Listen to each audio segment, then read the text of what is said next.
नमस्कार दोस्तों। हमारा जीवन विभिन्न रसों के मेल से भरा है। जब तक हास्य, करुण या श्रृंगार रस बहता है, जीवन आसान व मधुर लगता है।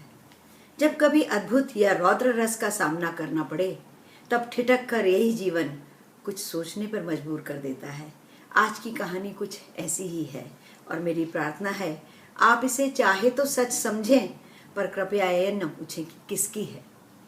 तो प्रस्तुत है प्रीति की कलम से एक और प्रेम कहानी, बीहड़ की नदी। यह मेरी स्वरचित मौलिक रचना है। कहानी से पहले कुछ पंक्तियां हमारे डॉक्टर साहब के लिए, जिनकी प्रेरणा से ही प्रीति की कलम सतत चल रही है। क्या हुआ जो होकर भी नहीं हो तुम, क्या हुआ जो होकर भी नहीं हो तुम। सूरज की चौंध, तारों की चमक, फूलों की सुगंध बहती बयार, या फिर गहरे सन्नाटे की आवाज देते हैं अनगिनत संदेशे तुम्हारे। हर पल राह दिखाते दुलराते, गिरने को होती हूँ जब भी मैं, थाम लेते हैं वो ढेरों अनकहे शब्द तुम्हारे। लीजिए, प्रस्तुत है कहानी बीहड़ की नदी। यह कहानी उस समय की है जब छुट्टियां दादी नानी के गांव में निकलती थीं। बुआ, चाची, मामी, मौसी के साथ बिताई उन छुट्टियों में जो आनंद था, वह आज देश विदेश की फेसबुक की छुट्टियों में कतई नहीं। हमारी बुआ भी अक्सर अपने परिवार के साथ साल में 1-2 बार रहने आती। उनका आना किसी उत्सव से कम ना होता। आते ही बुआ रसोई संभाल लेती और फिर नित नए व्यंजनों की झड़ी लग जाती। रात में बुआ अपने ससुराल के किस्से कहानी सुनाती। उनकी ससुराल उत्तर प्रदेश के एक मशहूर बीहड़ से सटे एक गांव में थी। गांव चारों ओर से मिट्टी के ऊंचे ऊंचे ढुओं से घिरा था व बराबर से ही यमुना नदी बहती थी। घर की छतों की कड़ियों से लटकते सांपों या बीहड़ के डाकुओं के किस्से सुनकर दिल दहल जाते थे। बुआ की वापसी भी किसी नाटक से कम न होती। जाने की तारीख सुनते ही सबके मुंह लटक जाते। सबसे पहले अम्मा ही कहती, दिन शुभ नहीं है, आगे बढ़वा दो टिकट, और हर बार उनका टिकट आगे बढ़वा दिया जाता। आखिर जाने के दिन अम्मा फिर आने को कहकर भारी मन से उन्हें विदा करती। पर हुआ यूं कि अगली बार संदेशा आया, बुआ नहीं आ रही, उनके ससुराल में किसी की शादी है। सुनते ही सबके मन बुझ से गए। अलबत्ता हम सबको वहां आमंत्रित किया गया, पर सभी के व्यस्त होने के कारण केवल मुझे ही फुफेरे भाई के साथ भेजने का निश्चय किया गया। वहां जाने के लिए शहर तक तो ट्रेन का सफर था, फिर वहां से जो सवारी मिल जाए। भाग्यवश एक ट्रॉली ट्रैक्टर जाने को तैयार खड़ा था। भागकर हम दोनों उसी पर सवार हो गए। मेरे साथ होने पर भाई के चेहरे पर चिंता की लकीरें साफ दिख रही थीं। सफर बमुश्किल 1 घंटे का था। वह बीहड़ के संकरे रास्ते की सुंदरता देखते हुए पता न चला कब निकल गया। सूरज ढलने से पहले ही ट्रैक्टर हमें सड़क किनारे उतारकर आगे निकल गया। चारों ओर सन्नाटा और बीहड़ में हवा की गूंजती आवाज थी। भाई ने बैग उठाए और तेज कदमों से टीले की ओर बढ़ चले। टीला उतरते ही सामने ही एक ऊंचे मिट्टी के ढुए पर बड़ा सा मकान दिखा। यही अपना घर है, भाई ने बताया। घर में घुसते ही एक बहुत बड़ा आंगन था। एक और गाय भैंसें बंधी थी तो दूसरी ओर पुआल के ढेर व सूखी लकड़ियां रखने की कोठरियां बनी थी। आंगन पार करके घर में घुसने का मुख्य द्वार था। सागवान की लकड़ी का नक्काशीदार भारी भरकम दरवाजा ठेलकर हम अंदर घुसे। दोनों तरफ बरामदे व उनके अंदर बनी अनगिनत कोठरियां। चारों ओर छज्जों से झांकते बहुत से बच्चे। बुआ कहीं नहीं दिखी। सभी लोग उत्सुकता से शहर से आई बुआ की भतीजी को देख रहे थे। झेंपते हुए मैंने पूछा, बुआ कहाँ है? तभी रसोई घर से निकलती व्यस्त सी बुआ दिखी। खुशी के मारे फूली नहीं समा रही थी। हाथ पकड़कर कोठरी में ले गई। मेरी हम उम्र सी एक लड़की हाथ में मिठाई व पानी का ग्लास लेकर भीतर आई। बुआ ने परिचय कराया। यह इंदु कला है, बीए की परीक्षा दे रही है। आंख मिलते ही दिमाग में कौन गया कि यहाँ वक्त बहुत अच्छा निकलने वाला है। उन आंखों में शरारत व स्नेह का ऐसा भाव दिखा जिसने एक पल में ही उसको अपने पाले में शामिल कर लिया।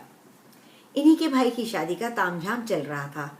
गांव देहात में इस अवसर पर की जाने वाली कभी न खत्म होने वाली रस्में चल रही थी। अगले दिन बारात उठनी थी, जिसमें केवल पुरुष और बच्चे ही जाएंगे। सभी लड़कियां व स्त्रियां घर पर ही रहेंगी। इंदुकला ने अपनी बड़ी बहन शशिकला से मिलवाया। वह थोड़ी गंभीर व शांत लगी, पर उतनी ही स्नेहिल। रात इन्हीं दोनों के साथ हमारा बिस्तर भी आंगन में लगा। नींद तो कोसों दूर थी। जरा सी सरसराहट होती तो सांप का अंदेशा हो जाता। मसहरी के भीतर बस दम साधे ही पड़ी रही। दूर किसी कोठरी में ढोलक की मीठी थाप पर बन्ने गाए जा रहे थे। उन्हीं को सुनते सुनते पता नहीं कब आंख लग गई। सुबह आंख खुली तो यूं लगा मानो चारों ओर भूकंप आया हुआ है। सबकी मसहरियां उठ गई थीं, चारों ओर हंसी ठहाके गूंज रहे थे। इंदु और शशि का कहीं पता न था। आंगन में खड़े पंडित जी देरी होने की दुहाई देते हुए सबको पुकारे चले जा रहे थे। तभी इंदु हाथ में ढेर सारे कप व चाय की केतली लिए दिखी। मैं भी उसका हाथ बटाने के ख्याल से उठ खड़ी हुई। जल्दी जल्दी सबको चाय देकर बिस्तर समेटे गए। आंगन में पानी का छिड़काव करते फुफेरे भाई एक दूसरे पर छींटे डालने से न रुके। बुआ की सास, जो काफी सख्त मिजाज की थी, पानी की छींट पड़ते ही बिफर उठी और लड़कों को कोसती हुई फिर से नहाने को चली गई। बुआ बताती थी कि उनकी सास छूत पाक के मामले में बहुत सख्त है और बहुओं को कड़े अनुशासन में रखती हैं। मुझे देखते ही सबको डांटने लगी कि अभी तक बिटिया को किसी ने चाय नाश्ता नहीं दिया। इंदु, जो कि दिन में अनेक बार उनसे डांट खाती थी, आंख की कोरों से मुझे देखकर मंद मंद मुस्काने लगी। धीरे से कान के पास आकर बोली, जिज्जी चाय पी लो, फिर हम तुम्हें घुमाने ले चलते हैं। हैं? इतने काम और व्यस्तता के बीच घूमने? अरे अब इन्हीं लोगों का काम है। हमें कौन पूजा पाठ करना है, ना बारात में जाना है। आपको फिर और कौन समय मिलेगा? तो तय हुआ कि 1-2 घंटे में हम यहाँ का काम निपटा शशि को साथ ले निकल चलेंगे। बुआ से कुछ पूछने बताने का मतलब ही नहीं था। काम निपटाकर जैसे ही हम बाहर निकले, हमारे पाँव में मानो पंख लग गए। हाँफते हुए एक टीले पर चढ़ते और भागते हुए दूसरी ओर उतर जाते। वही भीड़ जो रात में इतने डरावने लग रहे थे, इस समय दिन के उजाले में बहुत खूबसूरत लगने लगे। भागते भागते एक टीले से उतरते ही एकदम ब्रेक सा लगा। सामने ही निर्बाध शांत यमुना बह रही थी, बिल्कुल जमीन से सटी। यदि रुकते नहीं तो सीधे छपाक उसी में जाते। दूर तक सरकंडे के पेड़ों से किनारा समझ में आ रहा था। नहाएंगी? शरारत से इंदु ने पूछा। शशिकला नाना करने लगी। बोली, थोड़ा पहले इसमें चंबल मिल जाती है। आपने तो उसकी कहानियां सुनी ही होंगी। अम्मा बहुत डांटेंगी। पर इंदु ने मेरे मन के भाव पढ़ लिए और खींचते हुए मुझे नदी में उतार लिया। शशि ने पहले आनाकानी की, फिर वो भी उतर आई पानी में। कपड़ों का क्या, भागते भागते जाएंगे तो सूख जाएंगे। आसपास दूर दूर तक कोई न था। वैसे भी घाट तो बने न थे कि भीड़ होती। बहुत देर पानी में गोते खाते रहे। वे दोनों तो तैरना भी जानती थी, सो डूबने का भी डर नहीं था। जीजी थोड़ा और आगे आओ, इंदु बोली। मैंने पैर जमाने के लिए जो दूसरा हाथ बढ़ाया तो इंदु का तो पता नहीं, एक अनजान हाथ जरूर हाथ में आ गया। नजर पड़ते ही एक जोर की चीख निकली। एक अधजला मुर्दा बहा जा रहा था, दोनों हाथ फैलाए। मेरे मुंह से आवाज की जगह गौ निकलने लगा। शशि, जो कि मेरे पीछे थी, जोर से मुझे पकड़ा और लगभग घसीटते हुए किनारे पर ले आई। अब तक इंदु भी बाहर निकल आई थी। हंसते हुए बोली, अरे जीजी डरो नहीं, यहाँ तो अक्सर ऐसे ही मनई बहकर आते रहते हैं। अब कौन यहाँ शहर है और किसके पास इतना टाइम कि मुर्दे का पूरी तरह जलने का इंतजार करे। आज जले को ही नदी में ठेल देते हैं। उनके लिए यह नई बात नहीं थी, पर मेरा मन यह कतई मानने को तैयार नहीं था कि विभत्सता इतनी आम हो गई है कि उसकी भयानकता भी महसूस ना हो। वे दोनों और आगे जाने की बात कर रही थी, पर मैंने वापस जाकर नहाने की जिद की। वैसे ही भागते भागते वापस आई। दरवाजे पर ही बुआ मिल गई। भीगे देखकर डांटते हुए बोली, इससे पहले कि दादी की नजर पड़े तुरंत नहा लो जाकर। थोड़ी देर में बारात की निकासी है, फिर जो चाहे करना। दुगना समय लगा कर रगड़ रगड़ कर नहाया, फिर भी मन का वहम खत्म न हो पाया। आंगन में बाजे वाले आ गए थे और थोड़ी थोड़ी देर में बैंड बजाकर बारात निकलने का संदेशा दे रहे थे। बारातियों के आते ही जोश से बाजा बजाने लगे और बारात निकल पड़ी। पास के टीले पर बसें खड़ी थीं, वहां तक हम सभी गए। पुरुष व बच्चे बारात लेकर दुल्हन के गांव के लिए रवाना हो गए। घर पर अब केवल स्त्रियां थीं। जब तक बारात वापस न आए वे सोएंगी नहीं। नकटोरा आदि स्वांग करके सबको सारी रात जगाएंगी, ऐसा रिवाज था, जिसके पीछे चोर डाकुओं से बचाव की बात अधिक लगती थी। शाम होने में अभी देर थी, सो इंदुकला फिर बोली, जिज्जी चलिए आपको मढ़िया ले चलते हैं, अम्बुज दीदी से मिलवाने। उनकी ममेरी बहन थी। किसी वजह से वह शादी में नहीं आ पाई। आपसे मिलकर उन्हें अच्छा लगेगा। ठीक है, कितनी दूर है? और कोई डर तो नहीं? बस पास में ही है। इतना पास भी नहीं था मढ़िया। न जाने कितने टीले और संकरे रास्ते पार कर बेरी की कंटेली झाड़ियों से बचते बचाते जहाँ पहुँचे, वह जगह इतनी बीहड़ और भयानक न थी। हरे भरे खेतों के बीच ऊंचे टीले पर दूर से ही उनकी सफेद हवेली चमक रही थी। बाहर ही मामा दिख गए। प्रणाम करके मैंने पूछा, मामा आप बारात में नहीं आए? जवाब देते उनसे नहीं बना। तो समझ गई कुछ बात है जरूर। अम्बुज जिज्जी से मिलवाने लाए हैं इनको, इंदु बोली। हाँ हाँ भीतर ले जाओ। फिर मामी को आवाज दे बाहर चले गए। मामी से मिलकर इंदु अम्बुज के पास ले गई। हमें देखते ही अम्बुज के उदास चेहरे पर एक चमक सी दौड़ गई। बिल्कुल सादगी की मूरत थी अम्बुज। पतली दुबली, पीले जर्दे जैसा रंग, काली बड़ी बड़ी उदास आंखें और कमर से लटकती नीची ढीली ढाली लंबी चोटी, जिसे बात करते करते कभी हाथ में लपेट लेती या फिर बेपरवाही से कंधों के पीछे फेंक देती। इंदु शशि से उसका अपनापन देख लगा। इन दोनों के अलावा कोई नहीं है उसका अपना। मुझसे मेरे शहर के बारे में पूछती रही और कभी वहां आकर रहने मेरे साथ वक्त गुजारने की इच्छा प्रकट करी। अपने बारे में बस यही बताया कि बीए एमए की पढ़ाई पास के शहर के कॉलेज से पूरी कर ली, अब आगे कुछ करने को नहीं है। हो भी तो घर के लोग करने नहीं देंगे।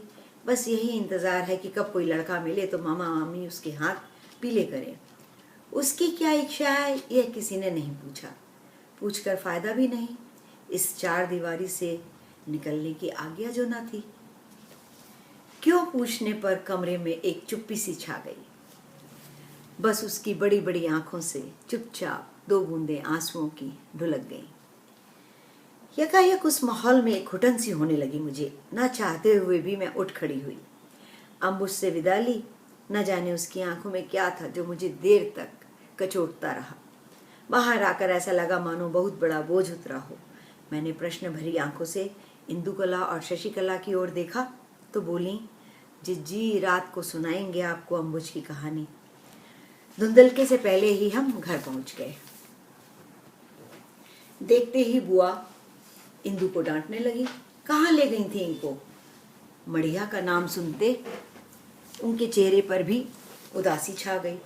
चुपचाप हमें भीतर आने को कहकर फिर रसोई घर में ओझल हो गए।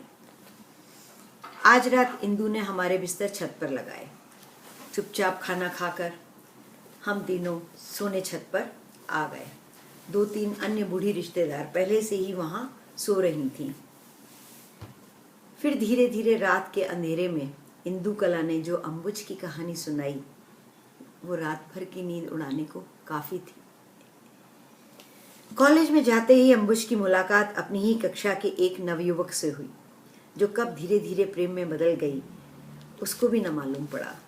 कॉलेज खत्म होते न होते यह तय हो गया कि अब जीवन है तो साथ साथ, नहीं तो जीवन ही नहीं। कौन जात कौन गांव यह जानने की ना तो आवश्यकता लगी न समय मिला। पर घर गांव समाज के पास समय की कोई कमी ना थी। खोद खोद कर जाति गोत्र कमाई रिश्तेदारी सबका पता लगाया गया और जो पता लगा तो मानो सबको सांप सूंघ गया। अम्बुज के सिर पर तो मानो दुखों का पहाड़ टूट पड़ा। उसने कभी सपने में भी ना सोचा था कि इतना लाड़ प्यार से पालने वाले माँ बाप भाई चाचा ताऊ सब एक दिन में दुश्मन बन जाएंगे। घर से निकलने की मनाही हो गई। युवक से संपर्क के सभी साधन काट दिए गए। उसने अम्बुज से मिलने की तमाम कोशिशें करी पर सब नाकाम रहीं। एक दिन किसी ने उसे मढ़िया में घर के आसपास देखा। अम्बुज की सहपाठिन ने बताया। अम्बू ने उसी के हाथ कहला भेजा कि भूल जाए उसे और भूल कर भी ना आए यहाँ। भूला तो क्या होगा, पर हाँ, दोबारा उसे कभी किसी ने ना देखा। घर वालों ने गुमशुदगी की रिपोर्ट लिखाई, पर 4 साल होने को आए कोई कार्यवाही ना हुई। फिर जो इंदुलेखा ने बताया उसे सुनकर मेरा मन हुआ इसी वक्त यह जगह छोड़कर अपने शहर लौट जाऊं। दबी दबी आवाज में गांव में सब लोग बताते हैं कि अम्बुज के ताऊ के बड़े लड़के ने एक रात उस युवक को गांव में देख लिया था। अभागे ने अम्बुज की चेतावनी नहीं मानी थी। फिर लोगों ने उसी रात खेतों से आती चीखों की आवाज भी सुनी थी। अगले दिन यमुना में किसी को कुछ दिखा भी था, पर उसकी भी वैसे ही घिघी बन गई जैसी कि उस दिन हमारी। डरे हुए आदमी की बात कौन सुनता। चंबल को श्रापित नदी कहा जाता है। द्रौपदी ने श्राप दिया था, कोई इंसान या जानवर उसका पानी नहीं पीता। वही चंबल यहाँ आकर यमुना में मिल जाती है। अम्बुज में कहाँ इतना साहस कि यमुना को श्राप दे। यमुना तो यहाँ शांत कलकल बह रही है। मनुष्य क्या करता है इसको उसको कुछ लेना देना नहीं। बस वह तो अपने अंक में संभालेगी, फिर वो चाहे हमारा मैल हो या पाप। यह सोचते सोचते आंख लग ही गई। अगले दिन बारात बहू को लेकर वापस आ गई। नई दुल्हन के स्वागत में नाच गाना चल रहा था। तभी दरवाजे से आती अम्बुज और मामी पे नजर पड़ी। हल्की गुलाबी रंग की साड़ी में लिपटी अम्बुज की सुंदरता बहुत मोहक थी, पर ना जाने क्यों वह नजर उठाकर देखती न थी। उसकी कोई गलती नहीं थी और ना कोई अपराध हुआ था उससे, फिर भी सजा पा रही थी। और जिन्होंने जघन्य अपराध किया था, उन्हें कोई पहचान कर भी समाज से अलग न कर पाया।